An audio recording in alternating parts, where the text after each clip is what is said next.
मोदी साहब को पता चल गया कि वो 400 पार वाला नारा चल नहीं रहा। अब वो 400 पार हो गया, मतलब वो तो चला गया।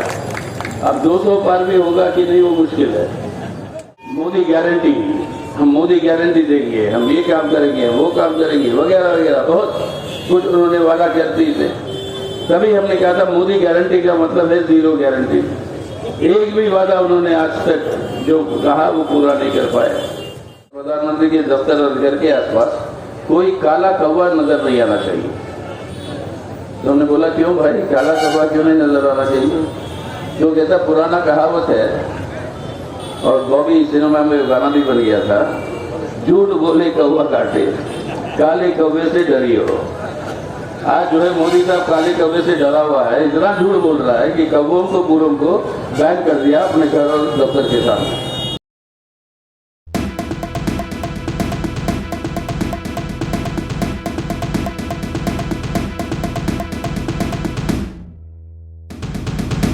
आज ये जो चुनाव जो है, लेकिन सबसे पहले हमारे देवताओं का दूध जो है उस गोश्त को हम जो है आपसे आमंत्रण करें।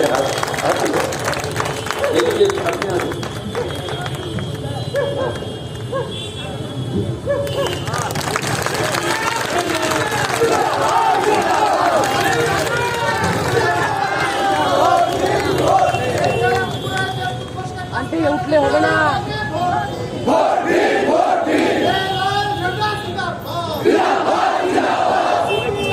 Thank you.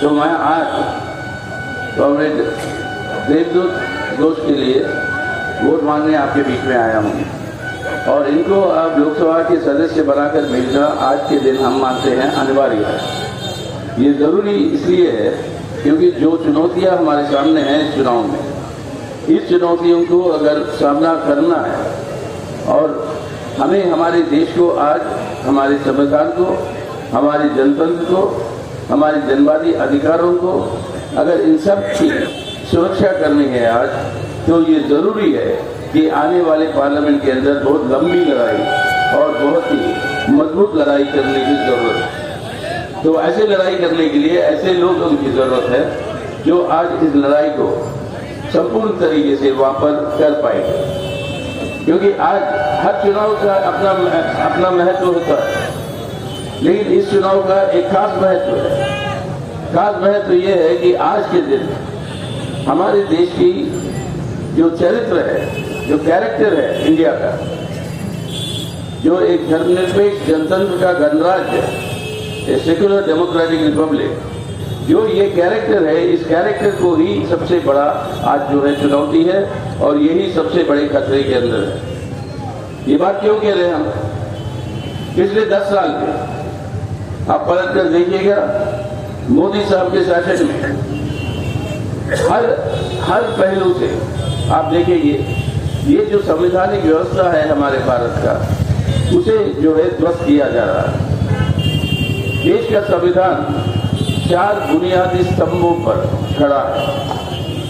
ये बुनियादी स्तंभ जो हमारे संविधान के है वो है, पहला धर्मनिरपेक्ष जनतंत्र, सेक्युलर डेमोक्रेसी। दूसरा आर्थिक आत्मसंप्रभुता, इकोनॉमिक सेल्फ सॉवरेनिटी। तीसरा सामाजिक न्याय, सोशल जस्टिस एंड चौथा फेडरलिज्म, केंद्र और राज्य सरकारों के बीच में संबंध और राज्य सरकारों के अधिकार। आज इन चारों स्तंभों के ऊपर आप देख रहे हो कि बहुत गंभीर हमले हो रहे हैं या हो चुके हैं 10 साल में, और ये होते जाएंगे जब तक इसको ध्वस्त ना करें। इस संविधान को ध्वस्त क्यों करना चाहता है मोदी सरकार और आरएसएस? वो इसलिए ध्वस्त करना चाहता है कि एक धर्मनिरपेक्ष जनतंत्र का गणराज्य को बदलकर भारत के अंदर एक ऐसी नफरत से भरी हुई, एक हिंसावादी, एक फासीवादी तानाशाही हुकूमत, हिंदुत्व राष्ट्र के नाम पर वो जो है स्थापित करना चाहता है।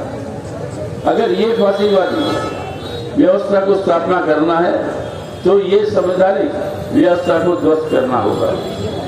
ये हमले जो हो रहे हैं अपने संविधान के ऊपर, ये कोई व्यक्तिगत तरीके से कोई आइसोलेटेड हमले नहीं है, ये एक सिद्धांतिक रूप से, एक सिद्धांतिक विचारधारा के आधार पर ये हमले हैं ताकि इस देश की चरित्र को ही बदले एक फांसीवादी तानाशाही की व्यवस्था जो है यहाँ पर कायम करे।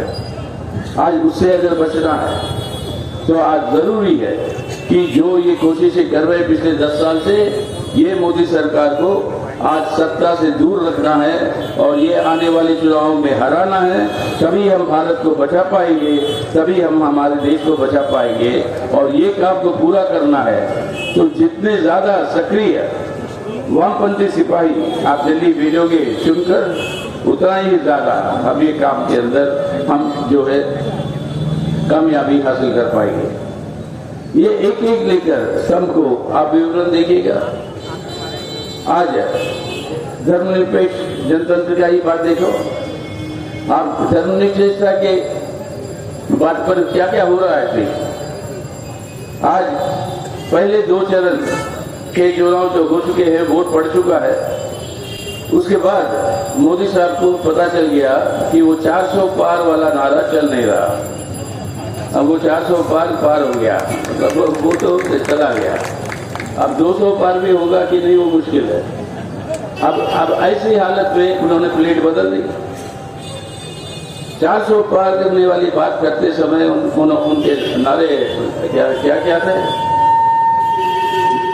मोदी गारंटी, हम मोदी गारंटी देंगे, हम ये काम करेंगे, वो काम करेंगे, वगैरह वगैरह बहुत कुछ उन्होंने वादा कर दी थे।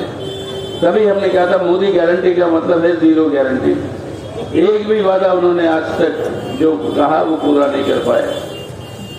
2 करोड़ नौकरियों की बात से शुरू करके एक भी पूरा नहीं कर पाए। छोड़िए उस बात को। लेकिन जो 2 चरण के बाद जब पता चला कि वोट नहीं पड़ रहा, अब वोट नहीं पड़ रहा, उसके पीछे भी बहुत बड़ा षड्यंत्र है, उसके बाद में आऊंगा मैं। लेकिन तब उनकी कोशिश ये प्लेट बदल लिया और फौरन उनका एजेंडा बदल गया। क्या किस एजेंडे पे आगे?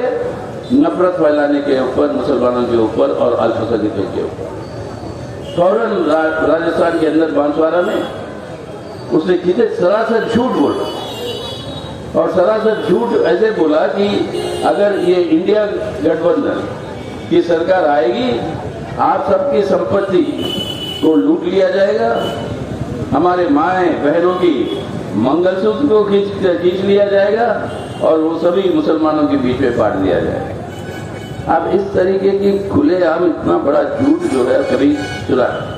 लेकिन ये झूठ जो बोले, इसलिए आज मैं जब दिल्ली से आ रहा था, दिल्ली के अंदर सुनाई दिया था हमें कि प्रधानमंत्री जी ने एक आदेश दे दिया, एक फतवा उन्होंने जारी कर दी कि उनके आसपास और प्रधानमंत्री के दफ्तर और घर के आसपास कोई काला कौवा नजर नहीं आना चाहिए। तो हमने बोला क्यों भाई, काला कौवा क्यों नहीं नजर आना चाहिए? तो कहता पुराना कहावत है, और बॉबी सिनेमा में गाना भी बन गया था, झूठ बोले कौवा काटे, काले कौवे से डरी हो। आज जो है मोदी साहब काले कौवे से डरा हुआ है, इतना झूठ बोल रहा है कि कौवों को पूरों को बैन कर दिया अपने घर और दफ्तर के सामने। প্লিজ চুরি করবেন না। একজন কন্টেন্ট ক্রিয়েটার অত্যন্ত কষ্ট করে তার কাজকে এগিয়ে নিয়েছে, তাই তার কাজকে সাপোর্ট করুন, তার কাজকে ভালোবাসুন, কিন্তু তার কাজ নিজের চ্যানেলে তুলে দেবেন না, কারণ জানবেন পাইরেসি কিন্তু একটা অত্যন্ত দণ্ডনীয় অপরাধ। আপনারা দেখছেন আওয়াজ, রোজকারের হক কথা। For more updates about Awaaz, please subscribe our YouTube channel Rajshekhar thali.